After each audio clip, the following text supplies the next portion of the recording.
മഴ കാരണം ഒരാഴ്ചയായിട്ട് വീട്ടിൽ തന്നെ ഇരിപ്പാണ് ഗൈസ്. അതുകൊണ്ട് എവിടെയെങ്കിലും പോകണമെന്നുള്ള ആഗ്രഹമുണ്ട്, പക്ഷെ പേടിച്ചിട്ട് പുറത്തിറങ്ങുന്നുണ്ടായില്ല ഗൈസ്. അപ്പോഴല്ലേ ഇതിപ്പോൾ ദേവദൂതരെ പോലെ പ്രത്യക്ഷപ്പെട്ടിട്ട് നിങ്ങളുടെ അടുത്ത് പറഞ്ഞത് ആലുവ വരെ പോകുന്നുണ്ട്, നിങ്ങളും വേണേൽ കൂടെ പോരുന്നു. ഞാനും അമ്മ അത് കേൾക്കേണ്ട താമസം വേഗം പോയി റെഡിയായി.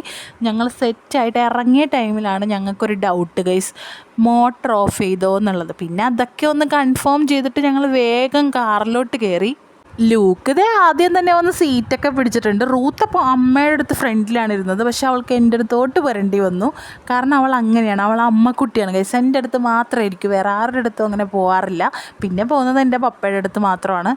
വണ്ടി എടുക്കേണ്ട താമസം എനിക്ക് വിശന്നു. പിന്നെ ഞാനൊന്നും നോക്കിയില്ല, 2-3 ലേസിൻ്റെ പാക്കറ്റും ഡാർക്ക് ഫാൻറ്റസിയുടെ പാക്കറ്റൊക്കെ മേടിച്ച് സെറ്റാക്കി ഞാൻ കഴിച്ചു.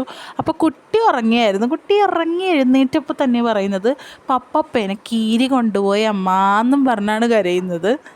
വീട്ടിലെ കോഴീനെ ശരിക്കും കീരി കൊണ്ടുപോയായിരുന്നു. അപ്പോൾ അവളത് നോട്ട് ചെയ്തിട്ടുണ്ടായിരുന്നു. അതുകൊണ്ടായിരിക്കും കുട്ടി അത് സ്വപ്നം കണ്ടതെന്നാണ് വിചാരിക്കുന്നത്.